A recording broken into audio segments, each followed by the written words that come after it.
Senhoras e senhores, sejam bem-vindos a mais uma aula do curso de Filosofia Clínica. E neste módulo, nesta aula, nós vamos tratar do submódulo número 14, chamado deslocamento longo. Lembrando que o deslocamento longo, ele também nos lembra de um submódulo, de um tópico, na verdade, também número 14, que é o da espacialidade intelectiva, no qual estão a inversão, a recíproca de inversão, o deslocamento curto e o deslocamento longo.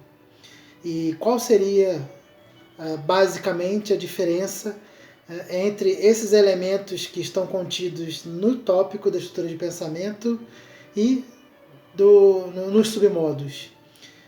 Basicamente, quando nós encontramos esses elementos na estrutura de pensamento da pessoa, nós estamos nos referindo ao modo como a pessoa é, aquilo que constitui a pessoa.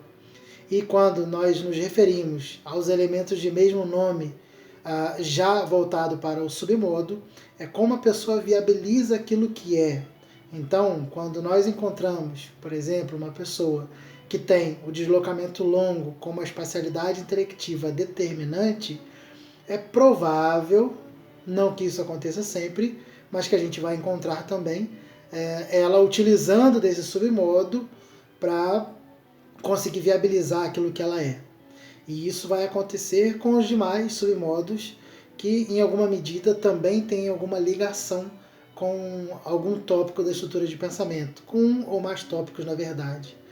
Outro aspecto que nós devemos levar em conta é que quando nós falamos de submodos e apresentamos esses submodos separadamente, não significa que elas sejam utilizadas de modo isolado.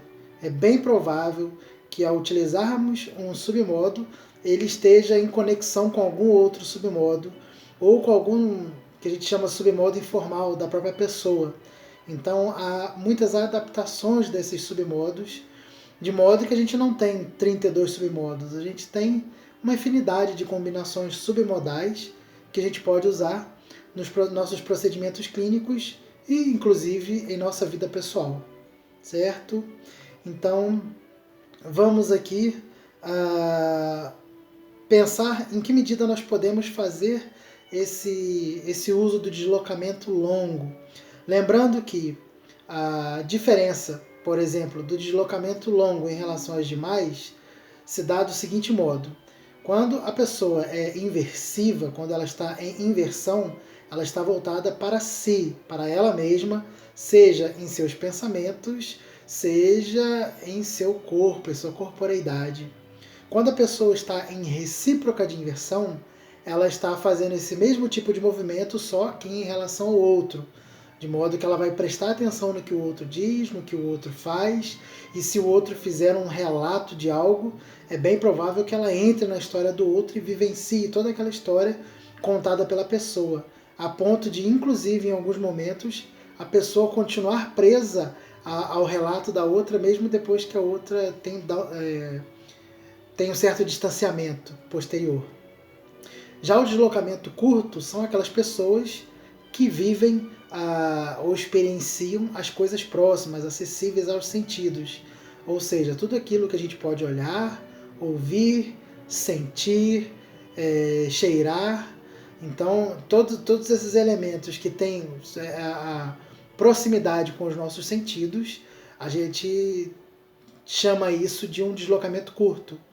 Então, o Lúcio, ele acaba sendo muito feliz quando vai dizer em um dos cadernos clínicos, em um dos cadernos da filosofia clínica, melhor dizendo, que nós nos enganamos quando achamos às vezes que encontramos alguém ou que sabemos onde alguém está simplesmente pela referência corporal dela, que em muitos casos uma pessoa pode estar presente diante de nós e sua espacialidade intelectiva está voltada para qualquer outro lugar, ou para nós mesmos, né? Talvez a pessoa diante do qual a gente está, ela está nos acompanhando, está vivenciando o nosso relato, e também ela pode estar voltada para a realidade ao seu redor, a parede, uma decoração da casa, um jardim bonito, o tempo lá fora, né, as nuvens, a chuva, o brilho do sol, tudo isso a pessoa pode estar vivenciando. E também uma dessas vivências é justamente o deslocamento longo, que por sinal talvez seja o mais distante dos deslocamentos ou das espacialidades intelectivas. O que é o deslocamento longo? De modo geral, podemos dizer que o deslocamento longo é quando a pessoa está intelectivamente voltada para algo distante. Ou seja, ela pode estar presente aqui e com o seu deslocamento longo, presente fisicamente aqui, e com seu deslocamento longo pode estar vivenciando um passeio na praia, uma viagem para algum outro país, algum momento muito especial de sua história. Pode também estar voltada a coisas futuras, criando possibilidades, criando um mundo quase que paralelo para ela lá viver, né? De certo modo, quando a gente entra aí, é claro que em diálogo com outros submodos, como por exemplo em direção às ideias complexas, a gente pode pensar que um escritor, por exemplo, ele está em deslocamento longo, está em ideias complexas e em uma série de outros elementos submodais que constituem essa capacidade, vamos dizer, abstrativa, né, ou imaginativa dessa pessoa. Bom, dito isso, vamos tentar aqui pensar na prática como utilizamos ou como podemos utilizar, e é claro que esses são alguns dos exemplos, porque os casos são tantos quanto são as pessoas. Então, o primeiro ponto aqui que eu destaquei é que nós podemos usar o submodo em direção ao deslocamento longo, melhor dizendo. Botei aqui, para trabalhar nossas questões não resolvidas onde estamos. O que significa isso? Significa que, às vezes, nós estamos em deslocamento curto, com um grande problema a ser resolvido, nós não sabemos como resolvê-lo, e o terapeuta, ou nós mesmos, depois que aprendemos esse submodo em nossa vida, pode nos dirigir a outros momentos da nossa história, em outros momentos e outras ocasiões, em que aquele problema específico presente pôde ser resolvido. Por exemplo, vamos supor que a gente esteja dirigindo o nosso carro e ele, em uma estrada deserta, ele deu um defeito. Né? O defeito, por exemplo, em carros antigos que tinham carburador ainda, não eram de injeção eletrônica, a pessoa para o carro e ela olha aquele problema e não sabe como resolver. Só que, via deslocamento longo, ela pode acessar momentos da sua história de vida em que carros parecidos como aqueles foram consertados próximo da sua casa, por exemplo, quando tinha talvez uma oficina próxima, e o mecânico chegou a mostrar para essa pessoa, ou para cada um de nós, que se mexermos em algum cabo da vela, por exemplo, o carro pode ser que volte a funcionar. Ou nós a gente tendo ferramentas dentro do carro, a gente pode utilizar uma ferramenta, tirar uma vela, limpar essas velas e colocando-as no lugar, o carro volte a funcionar. Então esse seria um modo presente de lidar com esse tipo de situação. Outro ponto também pode ser pensado em casos, por exemplo, de doenças familiares. Vamos supor que nós tenhamos um partilhante que tem um irmão que está em com uma doença muito complicada e se encontra talvez em coma. E é claro que o partilhante vai sofrer as dores, né, a doença daquele irmão. Só que, tendo em vista que a gente não pode fazer nada necessariamente naquele momento, porque está aos cuidados dos médicos, está sendo medicado, e é um processo lento, como viabilizar um bem-estar subjetivo para uma pessoa assim? Um dos modos é justamente tentar fazer com que esse partilhante ele relembre momentos agradáveis que teve com esse irmão, para que assim ele possa vivenciar coisas boas. E assim, em alguma medida, é, talvez reforçar a esperança de que, ao se recuperar, ele possa voltar a ter essas experiências novamente com o irmão. Então, esse é um dos modos que a gente pode usar. Lembrando que esse é um pequeno exemplo, e é claro que na hora de trabalharmos com um partilhante assim, a gente vai ter que já conhecer a história de vida dele para saber que em outro momento de sua história, de fato, houve experiências boas com o irmão. Porque pode ser casos em que, por exemplo, um irmão sempre foi brigado com o outro e no momento de doença as razões para a briga toda se desfizeram, né? E prevaleceu ali o amor que ele tem pelo irmão. Se nós lembrarmos, nesse caso, de momentos anteriores àquele, a gente vai lembrar de momentos de briga, de ódio, de discussão, então não vale a pena mexer com isso, né? A gente vai ter que usar outras ferramentas, né? Talvez até criar possibilidades futuras, imagens na cabeça dessa pessoa de esperança em que, após recuperado, esse irmão possa se reconciliar com seu irmão da melhor maneira possível. Então, é claro, todo o procedimento submodal ele vai depender do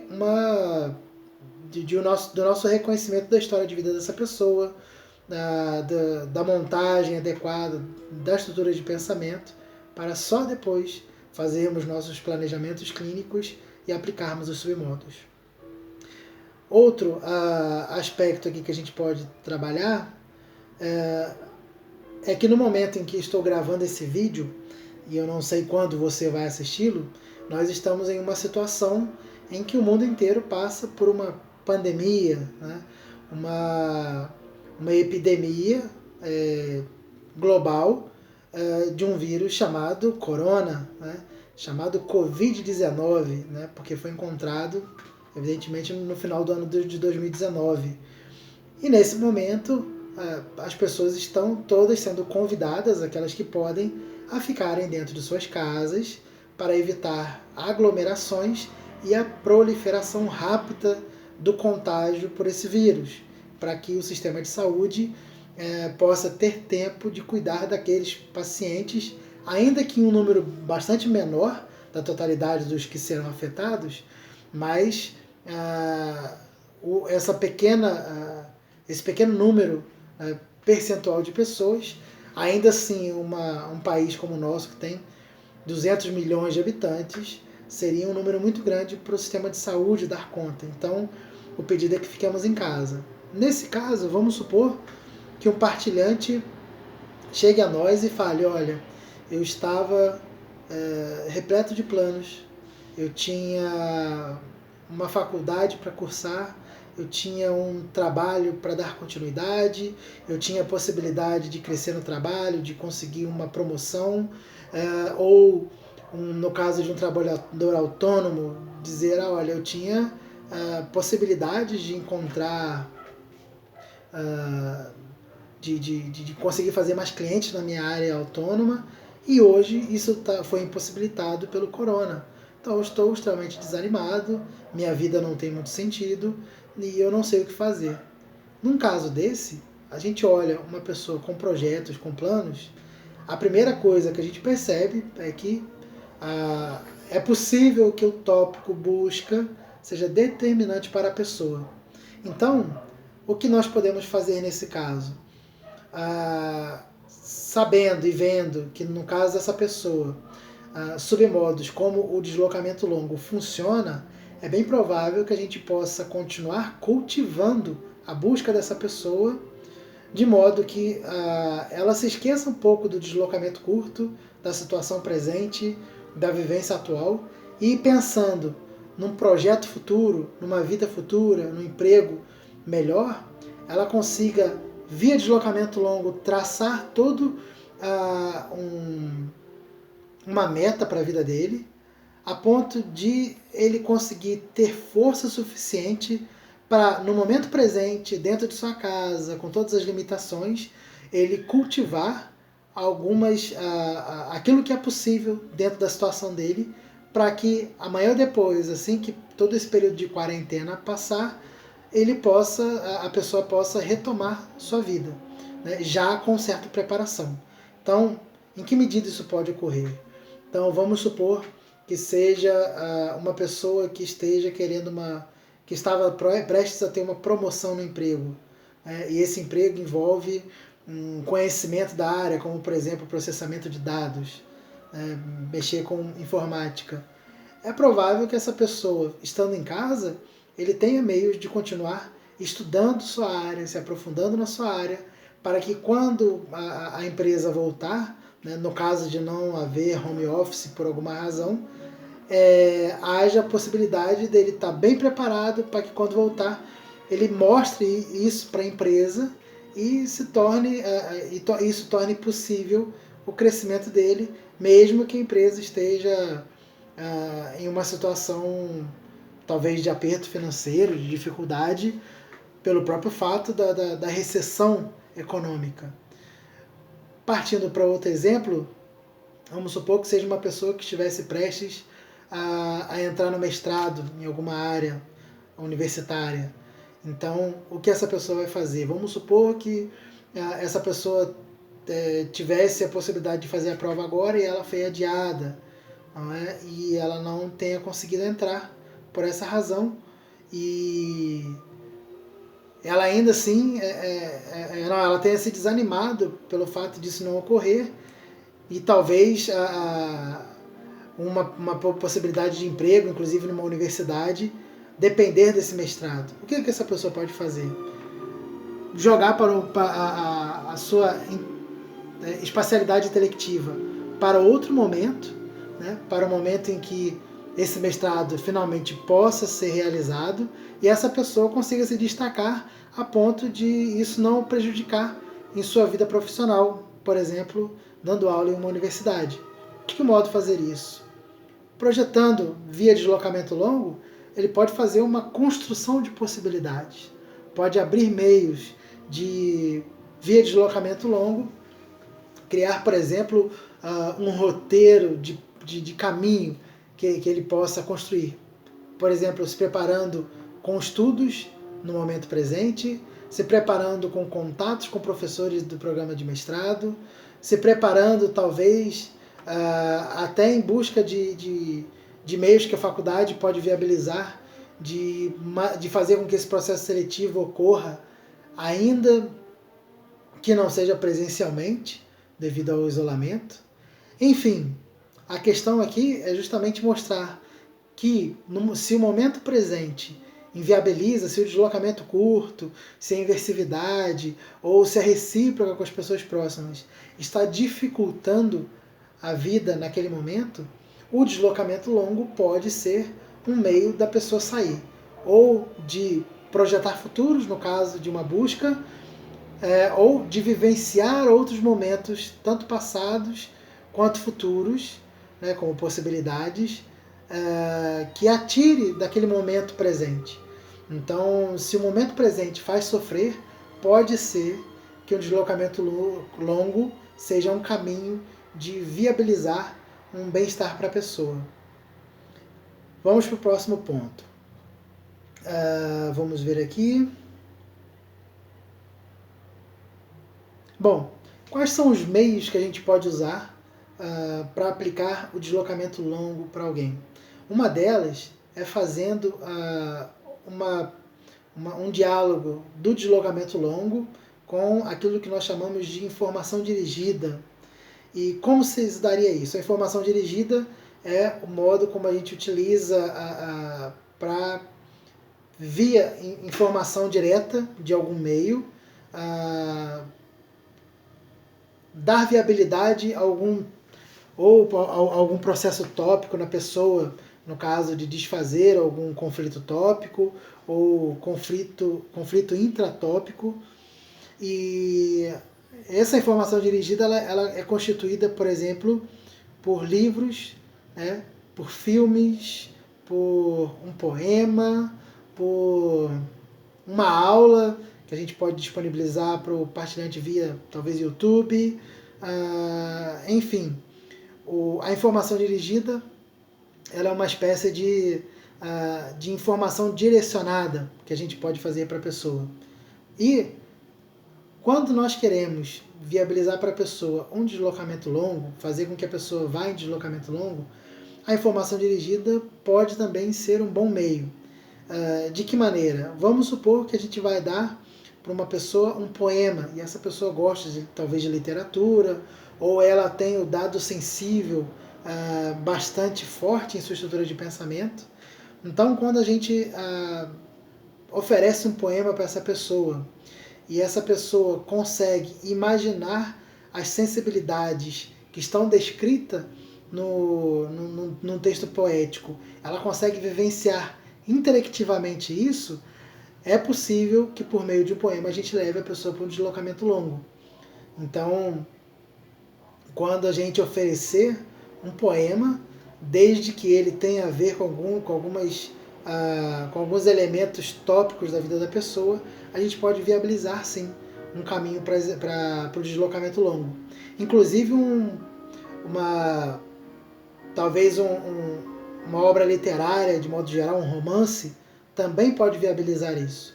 Porque, embora seja diretamente ligado, talvez, a um deslocamento curto, a leitura de um romance, o caminho que ele nos leva a fazer pode englobar, ou em muitos casos ele é quase predominante, levar a pessoa a um deslocamento longo. Porque ela vai imaginar todas as cenas descritas, vai imaginar todo o processo, todo o desenrolar da história, inclusive dependendo do tipo de romance, vamos supor que seja um romance policial, ela pode conjecturar via deslocamento longo possibilidades daquele romance policial chegar ao desfecho e por aí vai. Então, um dos modos de usarmos o deslocamento curto é via deslocamento longo, melhor dizendo, é via informação dirigida. Outro modo de apresentarmos seria, vamos ver aqui, pedindo para a pessoa que relate algo de sua história de vida.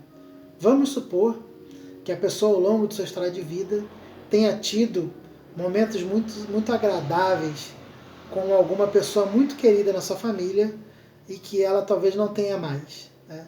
E que ela foi tão importante que todas as vezes que ela pensa nessa pessoa, isso faz bem a ela.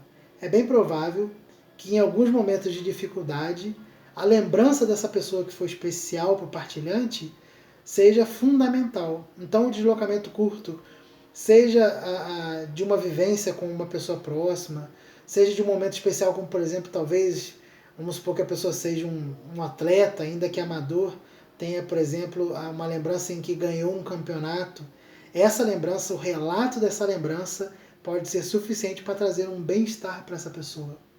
Um outro modo também de fazer isso é quando o partilhante tem, por exemplo, um animal de estimação em casa e a pessoa ao longo da terapia comece a contar algum momento muito duro de sua vida ou esteja muito presa ao deslocamento curto ou até às próprias ideias complexas em que ela elenca uma série de coisas que faz mal a ela, talvez, nesse caso, uma menção ao animal de estimação dessa pessoa corte esse raciocínio e leve a pessoa intelectivamente para a sua casa, para onde aquele animal está, talvez sentado no portão à espera de seu dono, talvez um cachorrinho, um gato, qualquer outro animal que a pessoa goste. Então isso pode ser um meio de fazer com que a pessoa se sinta bem, só de lembrar, só de pensar naquele animal via deslocamento longo, porque não está nem próximo da pessoa, mas que faz parte da vida dela e que faz muito bem. Certo? Então, por outro lado também, no caso de quem tem o tópico busca muito forte, a gente pode levar a pessoa, tanto em deslocamento longo, quanto em ideias complexas, quanto por adição, a construir melhor seu plano futuro. Então a pessoa vai começando a colocar detalhes daquele plano futuro que não estavam, ou que não faziam parte ainda da vida dele, e como essa pessoa tem o tópico busca muito forte, o maior detalhamento possível pode ser um modo de reforçar um comportamento ou até organizar a vida presente em vista de conseguir aquilo que a pessoa almeja. Outro aspecto aqui é de exemplo prático, alguns atletas, quando estão próximos de um campeonato ou quando estão ainda no período de treinamento, eles costumam imaginar como será a vitória deles. Alguns, inclusive, houve um nadador famoso brasileiro, que agora não me recordo o nome, e que ele colocava um tempo recorde em um papel e colava no teto do quarto dele, de modo que todos os dias ele acordaria, olharia para o teto, veria aquela numeração e se imaginava ganhando ou alcançando aquela meta que ele se propôs, aquele recorde de tempo mínimo que ele queria alcançar. Então, via talvez informação dirigida, que é o quadro, que é o papel com o tempo recorde, ele consegue se remeter àquele momento de sua história ou àquele momento que ele pretende chegar, e aí sim isso dá força para que ele pratique diariamente a natação para conseguir ganhar. Alguns nadadores fazem isso, mas também corredores e atletas de alto desempenho costumam fazer, em alguns casos, esse tipo de projeção. Um dado curioso também encontra-se no movimento que houve há alguns anos, chamado de Lei da Atração, que ela justamente consistia em que a pessoa criasse um futuro ideal para ela, para que as coisas viessem até ela. Aqui não entro no mérito de se isso aconteceu ou não. É claro que para cada pessoa isso vai surgir de um modo, para alguns vai parecer uma superstição, para outros vai parecer um dado concreto de vida, alguns vão dizer que não alcançaram nada, e outros, por outro lado, vão dizer que alcançaram as metas que colocaram em vista de terem favorecidas a lei da atração. Fato é que na filosofia clínica, esse elemento proposto pela lei da atração, de construir um futuro imaginário, de propor-se talvez tendo um carro novo, uma casa nova, um emprego dos sonhos, seu primeiro 1 milhão na conta ou algo do tipo, ele entra como deslocamento longo e talvez em diálogo, em conversação com ideias complexas, com busca e muitos outros elementos, com roteirizar talvez. Então, na filosofia clínica, isso seria apenas uma de muitas outras possibilidades que a pessoa poderia ter para viabilizar aquilo que ela é ou que ela almeja. Certo? Vamos agora para o próximo. Alguns avisos que eu gostaria de deixar aqui. Primeiro aviso é que nós só podemos aplicar um submodo como deslocamento longo se nós de fato conhecermos a pessoa, porque dentro da terapia, talvez no dia a dia isso aconteça muito, mas ainda tem grandes chances de que a pessoa, não se sentindo bem, ela consiga anular um pouco do movimento. Não é sempre que acontece, mas talvez a probabilidade seja maior. No caso da clínica, o partilhante está confiando muito no terapeuta. Então, qualquer uso submodal dentro do consultório pode levar a pessoa, porque ela confia muito no trabalho do terapeuta, a lugares que não fazem bem. Então, se não tiver um conhecimento com o máximo de profundidade possível da estrutura de pensamento do seu partilhante, não use nem esse, nem o outro submodo, sob o risco de nós prejudicarmos a pessoa ao invés de ajudá-la. E alguns procedimentos ou alguns erros, eles podem ser quase que irreversíveis. Então, cuidemos para que os submodos eles sejam aplicados com toda a segurança possível. Lembrando, nós só temos um conhecimento por aproximação do nosso partilhante. nós fazemos uma representação da representação dele. Então, por mais cuidado que nós tenhamos, a gente ainda assim só tem um conhecimento limitado do partilhante. Então, o que nós devemos fazer é, sabendo que já temos uma limitação, a gente deve se esforçar ao máximo para que essa limitação ela seja minimizada ao longo da clínica, de modo que a gente faça algo dentro de um conhecimento suficiente para não prejudicar e sim ajudar nosso partilhante. Outro aspecto, a gente deve, no caso de nós levarmos uma pessoa ao deslocamento longo, a gente deve acompanhar todo o processo dentro do consultório. E no primeiro sinal de problema, a gente deve ficar atento. Se a pessoa começa a se sentir mal, se todo aquele processo levar a pessoa a aspectos físicos ou mentais que não sejam bons, a gente tem muita ferramenta para a gente favorecer o bem-estar subjetivo da pessoa. Então, diante dessa situação, talvez seja bom a gente tirar a pessoa do deslocamento longo e usar outro procedimento com a pessoa. Seja levando para o deslocamento longo em outro momento com outros comandos, com outras palavras que a gente possa usar, seja não levando mais a pessoa para deslocamento longo e optando por outros submodos possíveis.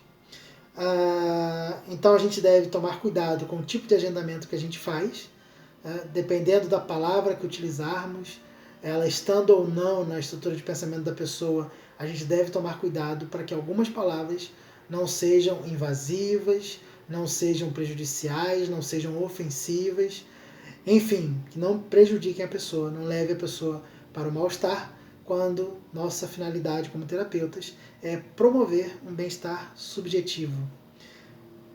Por fim, algo que eu já comentei logo no início do vídeo, é dizer que os submodos eles dialogam o tempo todo. Então, dificilmente a gente vai usar um deslocamento longo sem algum outro elemento dos submodos, sem algum outro submodo.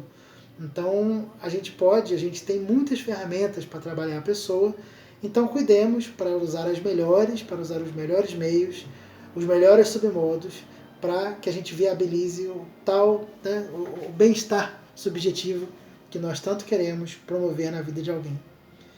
Bom, eu acho que é isso, ficamos por aqui. Vejo vocês em um próximo vídeo. Qualquer dúvidas que vocês tiverem, coloquem no espaço reservado para as dúvidas, que assim que possível os professores vão responder para vocês. E isso também é outra coisa muito importante, não deixem dúvidas, tirem suas dúvidas ao máximo.